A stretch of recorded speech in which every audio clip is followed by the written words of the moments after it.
Pandharkawada police station हद्दीतील मोहदा येथे घडलेल्या कोट्यावधीच्या दरोडा आणि चोरी प्रकरणाचा छडा लावत शिरपूर पोलिसांनी उल्लेखनीय कामगिरी केली आहे। आरोपींचा शोध घेऊन गुन्ह्यात वापरण्यात आलेले वाहन तसेच सोन्याचे दागिने, रोख रक्कम, मोबाईल आणि इतर मुद्देमाल असा एकूण 60,10,802 रुपयांचा मुद्देमाल हस्तगत करण्यात आला आहे।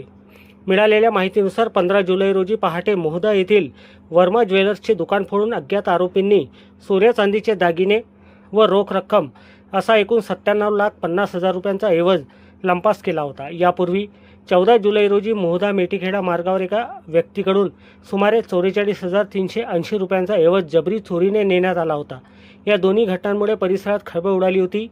या गंभीर गुन्ह्याची दखल घेत पोलीस अधीक्षक कुमार चिंता व अप्पर पोलीस अधीक्षक अशोक थोरात यांच्या मार्गदर्शनाखाली शिरपूर पोलिसांनी विशेष तपास पथक तयार केले। तांत्रिक विश्लेषण, गोपनीय माहिती आणि विविध राज्यांमध्ये शोध मोहीम राबवत गुजरात, राजस्थान, मध्य प्रदेश आणि पुणे परिसरात आरोपींचा माग काढण्यात आला। तपासादरम्यान गुन्ह्यात वापरण्यात आलेले 4 चाकी वाहन जप्त करण्यात आले।